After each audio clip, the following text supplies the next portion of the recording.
Okay, guys. Okay, guys. So, good evening, everyone. Okay.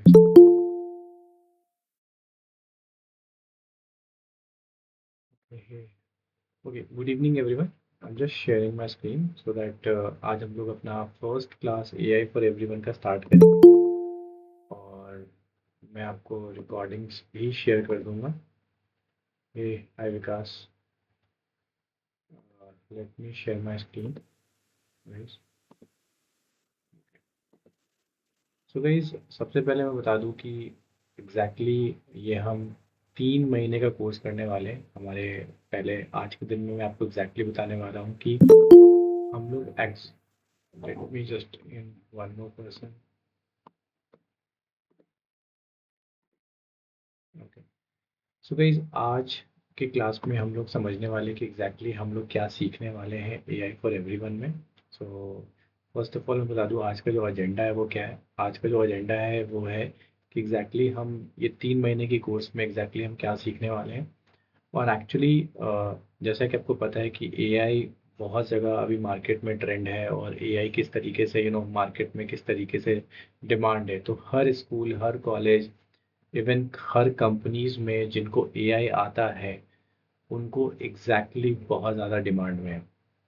तो सबसे पहले ये जान लेते हैं कि एक्चुअल में एआई क्या करता है, एक्चुअली एआई में इतना पॉपुलर क्यों है. ठीक है. सो प्लीज़ गाइज, आज आप नोट्स ले लो. ठीक है. मैं वैसे रिकॉर्डिंग आपको पीपीटी सारी चीज़ें दे दूंगा, बट आपको मेक श्योर करना है कि आज के क्लास में तो ऑफ कोर्स आज आप सुनोगे कि एग्जैक्टली क्या क्या है. बट कल की क्लास में जो भी सेकेंड डे मंडे को क्लास होगा, दैट इज कॉल, हम लोग का 3 दिन का क्लास होने वाला है. Sunday, then sorry Saturday, Monday and Tuesday.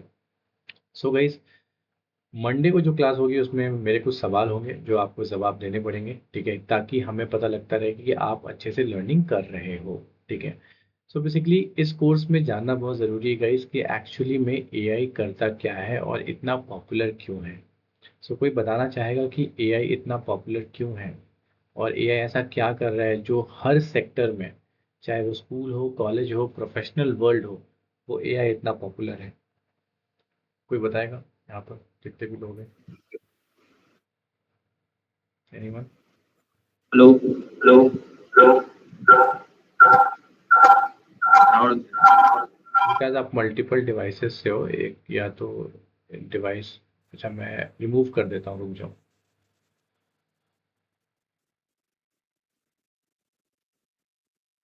अब बोलो, आवाज़ आ रही है विकास?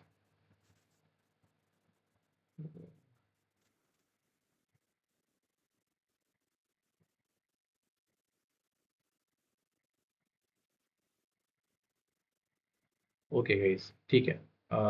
विकास में भी नेटवर्क कनेक्शन का इशू होगा. सो गाइस, मैं आपको बताता हूँ दो चीज़ें एआई करता है जिसकी वजह से बहुत ज़्यादा पॉपुलर है. ठीक है. अगर मैं आपको बोलूँ, यस कोमल आपको बोला है. ओके. सो गाइस, सो एआई इतना पॉपुलर इसलिए है, सबसे पहला है. यस सर, मुझे बोलना है। हाँ बोलिए. सर, एआई का सबसे बड़ा बेनिफिट है स्पीड। हम्म, जो हेलो। काम इंसान थोड़ा टाइम लगा के करता है, हम्म, मतलब कि वो टाइम ज्यादा लगता है, एआई कुछ सेकंड में कर देता है। जैसे कंटेंट राइटिंग हो गया या इमेज एडिटिंग हो गया या वीडियो एडिट हो गया, तो वो एआई से अगर हम लोग करते हैं तो वो तुरंत कुछ सेकंड में या कुछ मिनट्स में हो जाता है। और ये जब हम लोग करते हैं, मीन्स कोई इंसान करता है, तो उसमें थोड़ा ज्यादा टाइम लगता है। Okay great. और कोई गाइस? मैं बोलना चाहता हूँ सर, हाँ एआई बोलिए. जैसे कि होता क्या है कि हम मशीनों को किस तरह से स्मार्ट बना सकते हैं। एज वेल एज जैसे कि कोई मशीन से, ठीक है, हम्म, जैसे आप चैट जीपीटी को ले सकते हैं। तो पहले वो क्या था कि टेक्स्ट में डेटा देता था, हम्म, बट अब क्या करता है, इमेज भी क्रिएट कर सकता है, पीडीएफ भी क्रिएट कर सकता है। एज एग्जाम्पल मैं बताना चाहता हूँ, तो हम एआई से ऐसे मतलब प्रोजेक्ट्स बनाते हैं कि आप बोल सकते हैं कि उनको कैसे स्मार्ट बना सकते हैं। Got it, got it, got it. So guys, जो हम लोग एआई पढ़ने वाले हैं, जैसे विकास ने बताया और कोमल ने बताया कि एआई की स्पीड बहुत ज़्यादा है और बहुत चंद सेकंड में, चंद मिनटों में हमें आंसर मिल जाता है. और एआई जैसे अलग अलग कैटेगरीज में डेटा दे देता है, जैसे वो सिर्फ टेक्स्ट में डेटा नहीं देता, वो इमेजेस के फॉर्म में भी दे देता है, उसको वीडियोस के फॉर्म में भी दे देता है, हर फॉर्म में दे देता है। सो गाइस, अल्टीमेटली मैं आपको बता देता हूँ, एआई दो चीज़ें अभी हमें सीखनी है, क्योंकि ये दो चीज़ों का ही डिमांड सबसे ज़्यादा है। अगर मैं आपको बोलूँ, दैट इज़ पहला चीज़ है हमारा, that is called knowledge source. Okay, so guys, knowledge source का मतलब क्या होता है? नॉलेज सोर्स का मतलब होता है, अगर मैं आपको बोलूँ दो पन्ने की, जिसके अंदर दो पन्ना है और दो पन्ने के अंदर कुछ चीज़ें लिखी हुई हैं, ठीक है? और मैं आपको बोलूँ कि अगर मैं आपसे कोई सवाल पूछता हूँ और वो दो पन्नों में उसका आंसर है, तो शायद आप बहुत जल्दी निकाल लोगे, ठीक है? That is number pointer number one.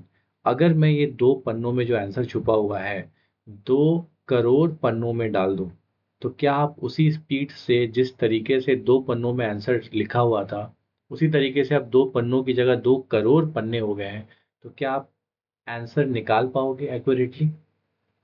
तो उसका आंसर है अ बिग नो, ठीक है?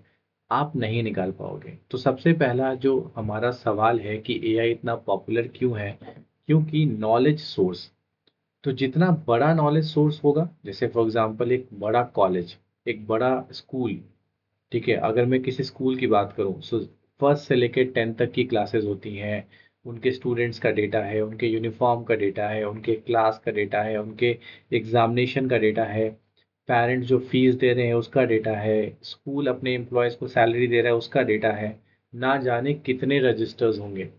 अगर इन डेटा को प्रॉपर्ली डिजिटलाइज कर दिया जाए और उसके बाद आप कोई भी सवाल पूछें, आप छोटा सा पन्ना भी पूछें कि एक्चुअली एक नल खराब हुआ था, उसका कब रिपेयर हुआ, किसको पैसा गया, वो भी आपको एआई निकाल के दे देगा। और इसी कॉन्सेप्ट को बोलते हैं रैग, रिट्रीवल ऑगमेंटेड जनरेशन, ठीक है? तो सबसे देखिएगा, स्टेप बाय स्टेप हम पढ़ना स्टार्ट करेंगे। तो पहला क्लास हमारा जो है, वो हमें समझना है कि एआई से हम कर क्या सकते हैं। पहला क्वेश्चन, क्वेश्चन नंबर वन, ठीक है? अगर आप किसी को भी बताएंगे या कहीं भी जाएंगे एज अ प्रोफेशनल वर्ल्ड में, चाहे एज अ टीचर, चाहे एज अ स्टूडेंट, आप कहीं भी जाओगे और एआई के बारे में बता रहे हो या एआई के बारे में कोई यूज केस कर रहे हो, तो सबसे पहला पॉइंट है नॉलेज सोर्स। आपका कितना बड़ा नॉलेज सोर्स है? तो अगर जितना बड़ा नॉलेज सोर्स होगा, उसके अंदर एआई अगर आप लगाते हो तो आपको आराम से आंसर मिल जाता है। जैसे मैं आपको बुक बोलूँ, जैसे मैं 11th 12th की बुक हो गई मैथमेटिक्स की, अगर अगर मैं बोलूँगा कि उस बुक में से कोई एक क्वेश्चन का आंसर निकाल दो, तो अगर मैनुअली कितना टाइम लगेगा? या किसी टीचर भी, एक्सपर्ट टीचर को भी अगर मैं बोलूँगा, जिसने बुक अगर 100 बार भी पढ़ी हो, उसको बोलूँगा कि प्लीज़ आप उस पन्ने में खोल के मुझे दिखा दो या रेफरेंस दे दो कि कौन कौन से एग्जाम्पल्स उस क्वेश्चंस के आंसर को सॉल्व करने के लिए दिए गए हैं, तो वो भी टाइम लगाएगा। सो इसका मतलब है, हमारा सबसे पहला कॉन्सेप्ट है, that is called retrieval augmented generation. मैं फिर से बोलना चाहूँगा, retrieval augmented generation. So guys, retrieval augmented generation क्या है? ये एक ऐसा एआई है जिसकी हेल्प से आप कोई भी नॉलेज सोर्स बना सकते हो। नॉलेज सोर्स का मतलब आंसर्स, उसके बारे में डेटा। अगर मैं फॉर एग्जांपल आपको एग्जांपल बहुत ही सिंपल सिनेरियो में बताऊं, कि मान लीजिए कि एक फिजिक्स है, तो फिजिक्स के बारे में आप कितना डेटा इकट्ठा कर सकते हैं? फिजिक्स का लॉ कौन सा है, फिजिक्स के क्वेश्चंस कौन से हैं, फिजिक्स के न्यूटन्स के लॉ हो गए, फिजिक्स के बहुत सारे टर्मिनोलॉजीज हो गए, एवरीथिंग, ठीक है? अगर आप एक फाइल के अंदर डाल देते हो या पूरे कंप्यूटर के अंदर डाल देते हो और उसके ऊपर आप कोई क्वेश्चंस करते हो, तो उसी तरीके से आपको डेटा मिल जाता है। क्लियर? जैसे मैं अगर चैट जीपीटी से एक पहला सवाल पूछूं कि who is the prime minister of India, तो क्या मुझे चैट जीपीटी आंसर देगा? बिल्कुल हाँ, वो आंसर देगा। क्यों देगा? क्योंकि ऑफ कोर्स उसके पास पूरी दुनिया में जितना पब्लिक डेटा है इंटरनेट पे, वो सारा का सारा डेटा का नॉलेज पड़ा हुआ है, इसीलिए वो आंसर दे रहा है। बट अगर मैं बोलूं कि अंकित के अकाउंट में कितना बैंक बैलेंस है, या मैं बोलूं कि अगर कोई स्कूल है, उस स्कूल में बोलो कितने बच्चों की फीस जमा नहीं है, तो ये प्रोसेस निकालने में कितना टाइम लग जाएगा। लेकिन अगर हम यही एआई जो पब्लिक डेटा पे बना हुआ है, उसको प्राइवेट डेटा पे बनाना सिखा दे बच्चों को, तो कितना टाइम बच जाएगा, सोचो गाइस, ठीक है? तो उसी तरीके से इसको बोलते हैं चैट मॉडल और चैट कॉन्वर्सेशन, जिसको पुराने जमाने में कुछ दौरान पहले चला जाए तो उसको चैटबॉट भी बोलते हैं। तो इसका मतलब है कि हमें एक ऐसा चैटबॉट बनाना है जिसको आप क्या कर सकते हो, या तो आप पब्लिक डेटा दे दो। पब्लिक डेटा का मतलब हो गया कि जो डेटा इंटरनेट पे अवेलेबल है, अगर वो चैटबॉट बनाना है तो वो चैटबॉट बना दो। ठीक है, पहला ऑप्शन। दूसरा ऑप्शन, क्योंकि पहला ऑप्शन तो ऑलरेडी प्रेजेंट है मार्केट में, ठीक है, चैट जीपीटी चले जाओ, जेमिनाई चले जाओ, हर जगह प्रेजेंट है। लेकिन आपको कुछ ऐसा डेटा चूज करना होगा जो चैट जीपीटी आंसर नहीं कर सकता। जैसे मान लीजिए कि अगर आपने कोई क्लास में पढ़ाने गए मैथमेटिक्स, तो आपने एक मैथमेटिक्स का एक चैटबॉट बना के आपने अपने तरीके से प्रॉब्लम को सॉल्व करने से, अब कोई टीचर बहुत पॉपुलर होता है, ठीक है, कि यार मैं बहुत पॉपुलर हूँ क्योंकि उनका पढ़ाने का तरीका बहुत अच्छा होता है। अगर जो पढ़ाने का तरीका है वो मैं चैटबॉट के अंदर फिट कर दूं उसको, ठीक है, तो मैं कोई भी सवाल पूछूंगा वो उसी तरीके से सॉल्व करके आपको स्टेप बाय स्टेप बताएगा जैसा कि आपको फेवरेट टीचर पढ़ाते हैं। तो उसी तरीके से गाइस, रैक का मतलब होता है कि आपका एक नॉलेज सेंटर है। नॉलेज सेंटर में आपके पास ऐसा इंफॉर्मेशन है जो पब्लिक भी हो सकता है और प्राइवेट भी हो सकता है, ठीक है, पब्लिक भी हो सकता है और प्राइवेट भी हो सकता है। तो इसका मतलब है कि हमें एक नॉलेज सेंटर बनाना है। नॉलेज सेंटर कैसे बन सकता है? अब हमारे पास बहुत सारे टेक्सचुअल डेटा हो सकते हैं, जैसे कि पीपीटी हो गई, एक्सेल हो गया, सीएसवी हो गया। इन सारे फाइल्स में हमारे डेटा पड़े हुए होते हैं। चाहे एक्सेल के अंदर आप ट्रांजैक्शन डेटा ले लो, एक्सेल के अंदर अगर मान लो किसी कॉलेज का है तो स्टूडेंट का अटेंडेंस ले लो, या स्टूडेंट की इंफॉर्मेशन ले लो, या स्टूडेंट का फीस का डेटा ले लो। कुछ भी डेटा हो सकता है। तो इसका मतलब है अगर मैं बोलूँ कि लाखों लाखों लाइन पड़ा हुआ है और मैं किसी भी डेटा के बारे में पूछ रहा हूँ कि यार मुझे इस स्टूडेंट के बारे में ये चीज़ बता दो, so it will take time. But अगर मैं एआई इम्प्लीमेंट कर दूँ, ठीक है, as a AI guy, Gen AI guy, as a AI developer, तो मैं चंद सेकंड्स में किसी भी क्वेश्चन का आंसर कर सकता हूँ, अगर वो 2000, 2 मिलियन या 2 करोड़ पन्नों की फाइल होगी तब भी। ये क्लियर है गाइस कि सबको? पहला यूज केस मैं फिर से क्लियर करना चाहूंगा। पहला यूज केस का नाम है हमारा retrieval augmented generation. Retrieval augmented generation. So retrieval augmented generation में क्या होता है गाइस? इसमें क्या होता है कि हमारे पास एक नॉलेज सेंटर होता है, नॉलेज का सोर्स होता है, जो कि पब्लिक भी हो सकता है और प्राइवेट डेटा भी हो सकता है। पब्लिक का मतलब जो ऑलरेडी, मतलब आपके इंटरनेट पे डेटा वो अवेलेबल है। मान लीजिए जो डेटा इंटरनेट पे अवेलेबल नहीं है, जैसे आपका स्कूल का अटेंडेंस, आपका कॉलेज का अटेंडेंस, मैं एग्जांपल के तौर पे बोल रहा हूँ, फाइनेंस डेटा, स्कूल जो स्टूडेंट से फीस ले रहे हैं उन सब का डेटा, वो डेटा प्रेजेंट नहीं है। अगर उन डेटा के, जैसे मान लीजिए रिजल्ट्स हो गए, अब रिजल्ट अनाउंसमेंट करने में कितना टाइम लगता है? रिजल्ट के नंबर्स आ जाते हैं, हम उसको एक्सेल शीट में लिख देते हैं, लेकिन लिखने के बाद फिर हमें उसका रिपोर्ट कार्ड बनाना पड़ता है, कैलकुलेशंस करनी पड़ती है। बट आप सोचो कि अगर सारे टीचर्स एक्सेल शीट एक जगह रख दें और उसके बाद एक चैटबॉट बोल दे कि भैया चैटबॉट आ गया है, आप अपना अपना रिजल्ट इसमें से निकाल सकते हो, तो कोई भी जाएगा और पूछेगा कि भाई मेरा ये रोल नंबर है, मुझे रिजल्ट बता दो। तो किसी को कैलकुलेशन करने की ज़रूरत नहीं है, क्योंकि फिजिक्स वाले ने फिजिक्स की शीट बना दी है, केमिस्ट्री वाले ने केमिस्ट्री की शीट बना दी है, मैथ वाले ने मैथ की शीट बना दी है। तो सबने अपना अपना शीट बना के एक लोकेशन पे सबने अपनी अपनी शीट रख दी है, और फिर कोई भी उस पर जाके आंसर क्वेश्चन पूछ सकता है कि मेरा मार्क्स कितना है, और मिल जाएगा। तो मुझे पहली चीज़ जो आपको समझानी थी वो ये समझानी थी कि अल्टीमेटली अगर हमारे पास एक नॉलेज सोर्स का मतलब कुछ भी, चाहे एक्सेल में डेटा, चाहे पीडीएफ में डेटा, चाहे पीपीटी में डेटा, कुछ भी, एनीथिंग, अगर आप उससे सवाल पूछते हो तो आपको आंसर मिल जाएगा। ऐसे सवाल जो बहुत ही थोड़े डिफरेंट हो, फॉर एग्जाम्पल के मैं तौर पे आपको एग्जाम्पल दिखाना चाहूंगा कि कैसे सवाल।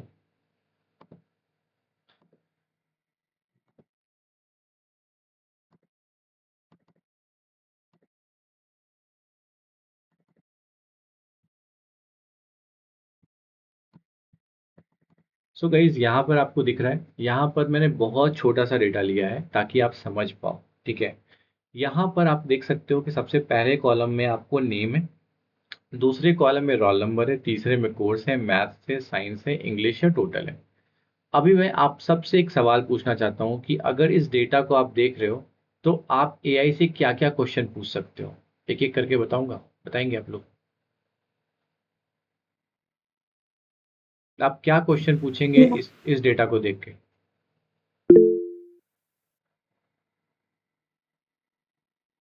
जी, कौन बताना चाहेंगे पहले?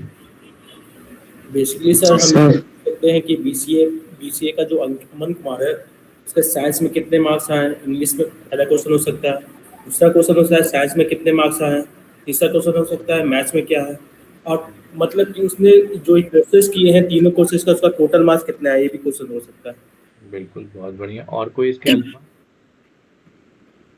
क्या सर? सर हम इस इस टेबल के अलावा भी पूछ सकते हैं कि उसका एवरेज क्या हुआ, बिल्कुल कितने सब्जेक्ट में कितने मार्क्स, कौन से सब्जेक्ट में सबसे ज्यादा मार्क्स आए हैं, किसमें सबसे कम आए हैं, तो, वो सब। तो इसका मतलब है पहला चीज का मतलब जो दिख रहा है आपको सामने सामने कि अमन का इंग्लिश में मार्क्स कितना है, तो 88 बता देगा।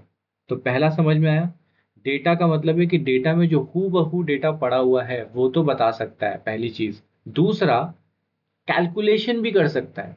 अगर आपके डेटा में कुछ एग्रीगेशन करना है या कुछ लॉजिक लगाना है या कुछ कैलकुलेशंस करने हैं, तो वो भी कर सकता है। अगर मैं पूछूंगा कि एवरेज मैक्सिमम मार्क्स इंग्लिश में किसका है, मिनिमम मार्क्स इंग्लिश में किसका है, या मुझे परसेंटेज बता दो अमन कुमार का परसेंटेज कितना है, वो सब बता देगा।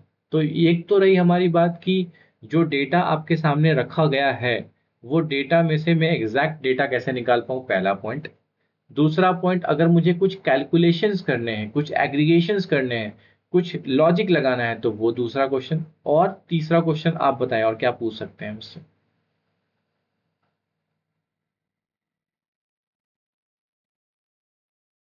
सो कई तीसरा क्वेश्चन ये भी कर सकते हैं कि आप कंपैरिजन भी कर सकते हैं, अमन वर्सेस प्रिया, प्रिया वर्सेस रोहित। तो अगर आप किसी की परफॉर्मेंस इंग्लिश में जेनरिक क्वेश्चन भी आप पूछेंगे, can you tell me the performance of who is the better performer in the BCA, who is the better performer in the BCom, and tell me who is the better performer between Aman and Priya. So guys इस तरह के questions भी आप पूछ सकते हैं, उसमें भी आपको प्रॉपरली एआई आपको आंसर्स निकाल के देगा। तो अगर मैं आपको बोलूं क्या जो ये डेटा दिख रहा है ये पब्लिकली डेटा अवेलेबल होगा, जस्ट एग्जांपल के तौर पे, यस और नो? नो। तो जब ये डेटा पब्लिकली नहीं है और ये डेटा बिल्कुल प्राइवेट स्टोर्ड होता है, ठीक है, ये पब्लिक में स्टोर नहीं होता है, तो फिर एआई जो ऑलरेडी चैट जीपीटी पहले से प्रेजेंट है, तो क्या आप उसका यूज कर पाओगे? नहीं सर। तो इसीलिए यहाँ पर चैट जीपीटी बनाने का मौका आता है, क्योंकि हर कोई जितने भी हैं, चाहे स्कूल हो गए, चाहे कॉलेजेस हो गया, चाहे ट्रेनिंग इंस्टीट्यूट हो गया, चाहे प्रोफेशनल हो गया, हर कोई सोच रहा है इस चैट जीपीटी को कैसे अपने डेटा पे बनाया जाए। सो पहला यूज केस आपको समझ में आएगा इस एग्जैक्टली हमें करना क्या है, हम अचीव क्या करेंगे। क्योंकि देखिए, क्लास में हम पहले दिन से पढ़ना स्टार्ट नहीं कर सकते, पहले आपको समझना पड़ेगा कि एग्जैक्टली आप क्या पढ़ने जा रहे हैं। तो पहला इस पूरे महीने में आपको यही कराया जाएगा कि अलग अलग आपको डेटा दिखाया जाएगा। एक जो डेटा है कि एग्जैक्टली डेटा होता कैसे है, मतलब ये तो मैंने एक स्टूडेंट डेटा दिखाया, और भी तरह तरह की डेटा दिखाऊंगा, क्योंकि इस महीने में जो 12 क्लास होंगी वो आपके रैक के बेसिस पे होंगी। रैक का फुल फॉर्म क्या है अंकित? सॉरी सर, नहीं याद। रैक का फुल फॉर्म क्या है Vikas? I don't know sir. Okay, Komal, RAG का फुल फॉर्म क्या है? नहीं पता है sir. Okay, Vivek? Yes sir, retriever augmented generation. Very good Vivek. So guys, class में थोड़ा सा आप लोग अटेंटिव हो, क्योंकि ये कोर्स सिर्फ पढ़ाई के लिए नहीं है, ये कोर्स जॉब के लिए भी है। ये बेसिकली अगर जॉब लेना है, तो ये कोर्स पूरे पटना में, पूरे बिहार में, पूरे इंडिया में ये एग्जैक्टली सीखना इतने कम पैसों में पॉसिबल नहीं है जो मैं आपको सिखाने जा रहा हूँ। और ये कोर्स अगर आप सीख लेते हो और किसी स्कूल में या कॉलेजेस में, इवन कॉलेजेस छोड़ो, इवन इंस्टीट्यूट्स में अगर आप जाके बोलते हो कि ये चीज़ मुझे आती है, ये पूरा का पूरा साल भर का आप कोर्स करा सकते हो। जो मैं 3 महीने की आपकी चीज़ करा रहा हूँ, ये सिर्फ साल भर का आप कोर्स करके एज अ, कल को ये मैं आपको बता देता हूँ, ये इंजीनियरिंग कॉलेज में एज अ सब्जेक्ट भी आ जाएगा। आप अगर इंजीनियरिंग कॉलेज में देखोगे तो एआई भी है, एमएल भी है, सब आ चुका है। जेन एआई, इस टेक्नोलॉजी को बोलते हैं जनरेटिव एआई। कल को ये जनरेटिव एआई टेक्नोलॉजी हमारे बीटेक में भी आ जाएगा, आप सोचो। तो आप कितने सबसे पहले अच्छे स्टूडेंट्स हो जो आगे आ चुके हो इसके बारे में पढ़ने के लिए। तो मैं बोल रहा हूँ कि आपको मैंने पहला यूज केस बताया, मैं फिर से बता रहा हूँ, रिट्रीवल ऑगमेंटेड जनरेशन। हम जो पहला यूज केस है, एआई इतना पॉपुलर क्यों है, क्योंकि हमारा पहला क्लास यही है, एआई इतना पॉपुलर क्यों है। सो एआई इसलिए इतना पॉपुलर है क्योंकि नॉलेज सोर्स चाहे वो छोटा हो या नॉलेज सोर्स बड़ा हो या और बड़ा हो, उसमें से डेटा निकालने की स्पीड कम नहीं होगी। ठीक है, अगर वो चंद सेकंड्स में डेटा निकाल के आंसर्स निकाल के लेके आ रहा है, तो डेटा बड़ा से बड़ा हो, वो इंसान नहीं कर पाएगा, वो एक कंप्यूटर भी नहीं कर पाएगा। वो एक जेन एआई एलएलएम मॉडल, इसको बोलते हैं लार्ज लैंग्वेज मॉडल। तो दो टर्म मैंने आपके सामने लिया है, पहला एआई और दूसरा जेन एआई। तो एआई के अंडर में जेन एआई आया है, इसको बोलते हैं जनरेटिव एआई। और जनरेटिव एआई फेमस क्यों है, सबसे पहला मैंने आपको यूज केस बता दिया, that is called knowledge source. So knowledge source अगर छोटा हो या नॉलेज सोर्स अगर बहुत बड़ा हो, ठीक है, उन सब में अगर आप कोई क्वेश्चंस पूछ रहे हैं और ऑलरेडी हमारे पास आंसर्स अवेलेबल हैं, तो उसमें से आराम से आंसर्स निकल जाए। सो आई होप गाइज ये आपको क्लियर हो गया होगा। अब बढ़ते हैं हमारे सेकंड टॉपिक पे। पहला टॉपिक तो मैंने आपको ये बता दिया कि एग्जैक्टली हम लोग पूरे फर्स्ट मंथ में करने क्या वाले हैं। सेकंड मंथ में गाइज हम लोग क्या करने वाले, एजेंट्स करने वाले हैं। अब एआई एजेंट्स क्या होता है, एग्जाम्पल्स क्या होते हैं, ऑफ कोर्स जब हम सेकेंड मंथ में लैंड करेंगे तो हम डिस्कस करेंगे कि एक्चुअली में एआई एजेंट्स क्या होते हैं और एआई एजेंट्स बनाते कैसे हैं। क्लियर है गाइस। थर्ड मंथ में हम लोग सीखेंगे कि एक्चुअली में आप चैटबॉट का यूआई कैसे बना सकते हो और उसको लोगों के लिए लाइव कैसे कर सकते हो, that is called MCP server. तो किस तरीके से आप सर्वर पे लाइव कर सकते हो ताकि आप डेमोन्स्ट्रेट कर सकते हो दुनिया को कि देखो ये मैंने चैटबॉट बनाया है और इसको आप यूज कर सकते हो। ठीक है, तो बहुत सारे फ्री, आपको कुछ खरीदने की जरूरत नहीं है, बहुत सारे फ्री सर्वर्स अवेलेबल हैं जहां पर हम अपने चैटबॉट को डिप्लॉय करेंगे और उसको सुंदर सा एक यूआई दे देंगे ताकि आप कोई भी उसको यूज कर सकता है। सो आई होप गाइज आपको ये 3 महीने का कोर्स आपको समझ में आ गया होगा। और पहला वाला यूज केस का मैंने आपको एग्जांपल्स भी दे दिया है। जो बाकी के दो यूज केस हैं एआई के, कि एजेंट्स कैसे बनाना है और डिप्लॉय कैसे करना है, जब हम सेकेंड मंथ और थर्ड मंथ में आएंगे तो फिर उसके बारे में हम लोग डिस्कस करेंगे। सो चलते हैं गाइज, अब हम चलते हैं, दैट इज कॉल्ड अपने प्री रिक्विजिट की तरफ, कि एक्चुअली इसको करने के लिए जो मैंने आपको बताया कि एक्चुअली में चैट मॉडल करने के लिए, बनाने के लिए आपको किस चीज़ की ज़रूरत पड़ेगी।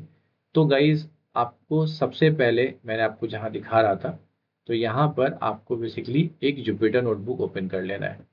ठीक है, फिर से बताऊंगा, Jupyter notebook. So Jupyter notebook guys आपके, अगर आप मोबाइल पे हैं, अगर आपके पास लैपटॉप नहीं है, तो हमने काफ़ी स्टूडेंट्स को यही बताया है कि जुपिटर नोटबुक ओपन करने के बाद आप मोबाइल पे भी आप इसको यूज़ कर सकते हो, डजेंट मैटर। तो यहाँ जुपिटर नोटबुक आप लिखोगे या जुपिटर नोटबुक की जगह आप सीधे गूगल कोलैब लिख लो, Google Colab. Okay, so Google Colab पे आप क्लिक करोगे, ठीक है, सो गूगल कोलैब करेंगे तो ये आपका गूगल कोलैब इस तरीके से खुल जाएगा। मैं फिर से बताता हूँ, आप एक क्रोम ओपन करोगे, क्रोम पे लिखोगे गूगल कोलैब, और गूगल कोलैब पे जब जैसे ही आप क्लिक करोगे, और क्लिक करने के बाद फिर यहाँ पे एक गूगल कोलैब ओपन हो जाएगा। फिर यहाँ पे आपको एक न्यू नोटबुक दिखेगा, आप न्यू नोटबुक पे क्लिक कर सकते हो और एक नोटबुक ओपन हो जाएगा, जिस तरीके से एक्चुअली हमारे पुराने ज़माने में कॉपीज होती थी, उसी तरीके से यहाँ पे लाइन बाय लाइन आ जाता है। आप देख सकते हैं, इसको क्रॉस कर सकते हैं और इसको यहाँ पे फिर से इसको क्रॉस कर देंगे और इसको यहाँ पे प्लस प्लस करके यहाँ पे हम कोडिंग लिख सकते हैं। गाइज इतनी ज़्यादा आई नो आप लोग कुछ इसमें से कोडिंग बैकग्राउंड से नहीं है, आपको रिलाई नहीं करना। कल को कोई आपसे पूछता है कि इसको कैसे करते हैं, कैसे लिखते हैं, आपको उस पर नहीं जाना। आपको प्लीज़ मेरे पे ट्रस्ट करना है, और जैसे जैसे मैं आपको कोडिंग्स बताने चाहता हूँ आपको उस तरीके से कोडिंग करनी पड़ेगी, ठीक है। और फिर धीरे धीरे जब आप देखोगे कि वंस जब धीरे धीरे कंप्लीट होने लगेगा तो सारी चीज़ें आपको आने लगेगी। जैसे मैं एग्जांपल देता हूँ कि बचपन में हम लोग ABCD पढ़ते थे, लेटर्स पढ़ते थे, ठीक है, बट आज हम लेटर्स जो यूज़ करते हैं या वर्ड्स यूज़ करते हैं या मीनिंग यूज़ करते हैं, हमें पता ही नहीं चलता कि हम इंग्लिश बोलते तो वो लेटर्स कैसे यूज़ हो रहे हैं। तो उसी तरीके से जो हम यहाँ पे कोडिंग परफॉर्म करने वाले हैं आपको बियर करना पड़ेगा मेरे साथ, and once will start developing the coding, तो एग्जैक्टली आपको धीरे धीरे वो कोडिंग समझ में आने लगे एग्जैक्टली किस तरीके से होता है। तो चलते हैं हम एक बार सिलेबस देख लेते हैं कि एग्जैक्टली हमारा पूरे मंथ 1 में एग्जैक्टली हम क्या क्या कवर करने वाले हैं। तो एक बार मैं ओपन कर लेता हूँ सिलेबस। सो गाइस, सबसे पहले यहीं से हम अपने स्टार्ट करेंगे, ठीक है। तो यहाँ पे आपको दिख रहा होगा। तो सर गाइस, सबसे पहले हम लोग देखेंगे chat model. Exactly chat model होता क्या है, ठीक है। सो एग्जैक्टली चैट मॉडल का मतलब होता है कि जब आप चैट जीपीटी पे जाते हो, जैसे मैं यहाँ पे अगर चैट जीपीटी पे जाऊँ, ठीक है, अगर चैट जीपीटी ओपन करूँ तो आप देख सकते हैं कि चैट जीपीटी पे जाने के बाद यहाँ पे हम कुछ भी क्वेश्चंस पूछते हैं। जैसे मैं पूछता हूँ who is the PM of India, और जैसे ही PM ऑफ इंडिया पूछते हो आपको ये आंसर मिल जाता है। सो हु पहली चीज जो आपको चैट जीपीटी पे दिखा कि जैसे ही आपने क्वेश्चन पूछा और उसी तरीके से आपको आंसर मिल गया, इसी को बोलते हैं चैट मॉडल, ठीक है। अगर आपको दोबारा क्वेश्चन पूछना है तो आपको दोबारा क्वेश्चन लिखना पड़ेगा। दैट इज पॉइंटर नंबर 1, ठीक है। दैट इज वो हम पढ़ेंगे। फिर गाइस होता है AI मॉडल प्रोवाइड। तो अब चैट मॉडल के अंदर की चीजें पढ़ेंगे कि एक्चुअल में ये आंसर करता कैसे, एक्चुअल में इसके अंदर मॉडलिंग होती कैसे, कौन कौन से मॉडल होते हैं, कौन कौन से प्रोवाइडर्स हैं। तो गाइस बेसिकली अगर मैं आपको बताऊं तो 3 प्रोवाइडर्स हैं। पहला प्रोवाइडर्स है OpenAI, जो बेसिकली चैट जीपीटी को लेके आया है। अलग अलग वर्जन्स हैं, जैसे हमारे पास विंडोज़ के अलग अलग वर्जन्स होते हैं, माइक्रोसॉफ्ट के अलग अलग वर्जन्स होते हैं, वर्ड के अलग अलग वर्जन्स होते हैं, धुरंधर मूवी के अलग अलग वर्जन्स होते हैं। तो उसी तरीके से अलग अलग वर्जन्स हैं मॉडल के, 5.2, 5.1, 4.0, 4.0 मिनी। उसी तरीके से सेकंड कंपनी है दैट इज कॉल्ड गूगल, जिन्होंने लामा दिया, ठीक है। एंड थर्ड हमारा जो है that is called deep seek जो चाइना का है, उन्होंने भी एक LLM मॉडल दिया। अब इसके अलावा एक और जो है जो क्लाउडे का बहुत फेमस आ रहा है that is called Claude Sonnet. So इस तरीके से चैट ग्रॉक भी है। तो कई सारे ऐसे बहुत सारे मॉडल्स हैं जो ये मॉडल हमें प्रोवाइड करते हैं ताकि हम अपना चैट मॉडल बना पाए। तो वो हमें फिर पढ़ना होगा। देन पढ़ेंगे हम LLM मॉडल क्या होता है। LLM जैसा कि मैंने बताया आपको, लार्ज लैंग्वेज मॉडल, ठीक है। एक्चुअली इसका फुल फॉर्म अगर देखोगे तो पहला L जब हटा दोगे तो लैंग्वेज मॉडल। लैंग्वेज मॉडल का मतलब होता है कि एक्चुअली में ह्यूमन इंग्लिश में अगर हम बात करेंगे तो सिस्टम को समझ में आना चाहिए। और लार्ज लैंग्वेज मॉडल का मतलब होता है क्योंकि एक्चुअली डेटा का साइज बहुत ज़्यादा बड़ा हो गया है, ठीक है। तो लार्ज लैंग्वेज मॉडल का मतलब होता है कि अगर हम कोई भी सवाल पूछेंगे, जैसे मैंने पूछा, अभी तो मैंने बहुत बेसिक सा सवाल पूछा, who is the prime minister of India, but अगर मैं दुनिया का ऐसा कोई भी सवाल पूछता हूँ जो मुझे पब्लिक डेटा पे अगर अवेलेबल है तो वो मुझे मिल जाएगा, इसीलिए इसका नाम रखा गया लार्ज लैंग्वेज मॉडल। अब हम थोड़ा सा पढ़ेंगे कि इनिशियलाइज कैसे करते हैं LLM मॉडल को, इन्वोक कैसे करते हैं, ये सारी चीज़ें हम चैट मॉडल में पढ़ेंगे। देन गाइस आता है प्रॉम्प्ट। इंस्टाग्राम पे आप रोज ही देखते होंगे कि ये वीडियोस है, वो वीडियोस है, और इन वीडियोस को आप बनाना चाहते हो AI में, तो प्रॉम्प्ट लेने के लिए आप मुझे फॉलो करो और ओके करो। बहुत लोग करते भी हैं। तो उसी प्रॉम्प्ट को देखेंगे कि एक्चुअली में प्रॉम्प्ट जब लिखते हैं तो उसका स्ट्रक्चरिंग क्या होता है, किस तरीके से हम प्रॉम्प्ट को लिखते हैं, प्रॉम्प्ट लिखने का सबसे कोर तरीका क्या है। और प्रॉम्प्ट का मतलब गाइस इंग्लिश, जैसे बचपन में हमें इंग्लिश सेंटेंसेस पढ़ाए गए हैं, ग्रामर पढ़ाया गया है कि एक अच्छी इंग्लिश एंड अच्छा ग्रामर किस तरीके से लिखते हैं, उसी तरीके से आपको बताया जाएगा कि एक्चुअली किसी भी प्रॉब्लम स्टेटमेंट के लिए आपको प्रॉम्प्ट कैसे लिखा जाए। उसी तरीके से system prompt, human prompt, good versus bad prompt, prompt का फॉर्मूला क्या होता है, और subject wise prompt. Subject wise का मतलब डोमेन वाइज प्रॉम्प्ट, अगर हेल्थ केयर का है तो कैसे लिखोगे, अगर ई-कॉमर्स का है तो कैसे लिखोगे, अगर टेलीकॉम का है तो कैसे लिखोगे। तो that is all good guys. जैसे इस तरीके से आपको प्रॉम्प्ट हम लिखना सिखाएंगे आने वाले वीडियोस में और आने वाले क्लासेस में। उसके बाद गाइस AI प्रॉम्प्ट भी एक्चुअली हमारे प्रॉम्प्ट का ही है जो इसके अंदर आएगा, ठीक है। आफ्टर दैट चैट कन्वर्सेशन, तो एक डिफरेंस क्या होता है चैट मॉडल और चैट कन्वर्सेशन में गाइस, तो वो हम समझेंगे कि चैट मॉडल एक तरफ क्या है और चैट कॉन्वर्सेशन क्या है, ठीक है। कॉन्वर्सेशन का मतलब क्या होता है और चैट मॉडल का मतलब क्या होता है, दोनों में डिफरेंसेस क्या है, कब हमें चैट मॉडल यूज करना चाहिए, कब हमें चैट कॉन्वर्सेशन यूज करना चाहिए। Then guys, chat based application design, किस तरीके से हमें एप्लीकेशन को डिज़ाइन करना है। और फाइनली हमें मेमोरीज को कैसे देखना है कि एक्चुअली में अंदर मेमोरीज किस तरीके से हैंडल हो रही है। और फिर एआई रिस्पॉन्सेज को किस तरीके से हमें देखना है, क्योंकि एक्चुअली गाइज अब एलएलएम मॉडल है, एलएलएम मॉडल फ्री तो होगा नहीं, ठीक है। सो एक्चुअली में कैसे पैसे लगते हैं, कैसे मॉडल को हम खरीदते हैं, तो वो सारी चीज़ें हम आपको नेक्स्ट क्लास से बताएंगे जब हम मॉडल को पढ़ेंगे कि एक्चुअली कौन कौन से मॉडल्स होते हैं और इन मॉडल्स को हम कैसे परचेस कर सकते हैं और फ्री में कैसे अवेलेबल कर सकते हैं। तो ऑफकोर्स अभी हम फ्री वाला यूज़ करेंगे, बट अगर आप बहुत अच्छा चैटबॉट बना देते हो और कोई आपको परचेस करना चाहता है चैटबॉट को, तो फिर आप पेड वाला मॉडल भी लेके उसको यूज़ कर सकते हो। सो गाइस, ये जो मैं आपको मॉड्यूल 2 बता रहा हूँ, जो मॉड्यूल 2 के अंदर सिलेबस के अंदर है गाइस, ये कुछ दिनों बाद ये आपको एक सब्जेक्ट के फॉर्म में दिखने वाला है, स्कूल्स में, कॉलेजेस में, इवन इंजीनियरिंग कॉलेजेस में, ठीक है, जो आप पढ़ने वाले हो। सो ये एक राइट मौका है गाइस कि इन चीज़ों को स्टेप बाय स्टेप पढ़ने का।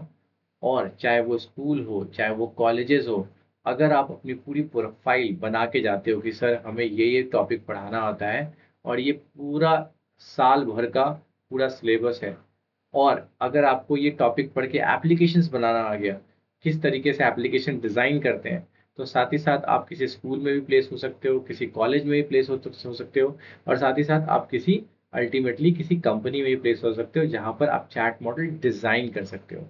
जैसे गाइज मैं आपको छोटा सा एग्जांपल देना चाहूँगा कि जब हम स्विगी से खाना मंगाते हैं, तो स्विगी से खाना मंगाने वाले करोड़ों लोग हैं, ठीक है। अब जब वो खाना लेट पहुंचता है या खाना ठंडा पहुंचता है या कभी प्रॉब्लम्स होती है, तो कभी कभी यूजर्स तो जानबूझ के रियल होते हैं, जो सच में बैड रिव्यूज देते हैं कि नहीं मुझे पैसा चाहिए, मनी बैक चाहिए। एक होते हैं जो बोलते हैं कि नहीं नहीं, हम तो कुछ लोग झूठ लोग होते हैं, जो कुछ लोग होते हैं। तो आप समझो कि इन सब के लिए अगर एक कस्टमर केयर पीछे बैठेगा तो कितने लोग लगेंगे। अगर करोड़ों लोग एक साथ मैसेज कर रहे हैं या लाखों लोग एक साथ मैसेज कर रहे हैं, तो लाखों एम्प्लॉय लगेंगे। नहीं गाइस, इसके पीछे एक चैटबॉट्स होते हैं, ठीक है, जो एक्चुअली में जब आपकी प्रॉब्लम को सुनते हैं तो उसके पीछे बेसिकली समझते हैं कि एक्चुअली में जो आपका फीडबैक है ये गुड है या बैड है। और अगर बैड है तो एग्जैक्टली आप क्या डिमांड कर रहे हो, और अगर जो आप डिमांड कर रहे हो तो आप वो आपकी ट्रांजैक्शंस को ट्रैक करता है कि एक्चुअली देखता है कि आप कितने वैल्यूएबल कस्टमर्स हो हमारे लिए, कि आप झूठ बोल रहे हो। सो इन सब चीज़ को एनालाइज करने के बाद वो आपको एक कूपन दे देता है, दैट इज कॉल्ड एक्शंस। सो उसी तरीके से हम सारे डोमेन्स को टच करेंगे रैक के कंडीशंस में।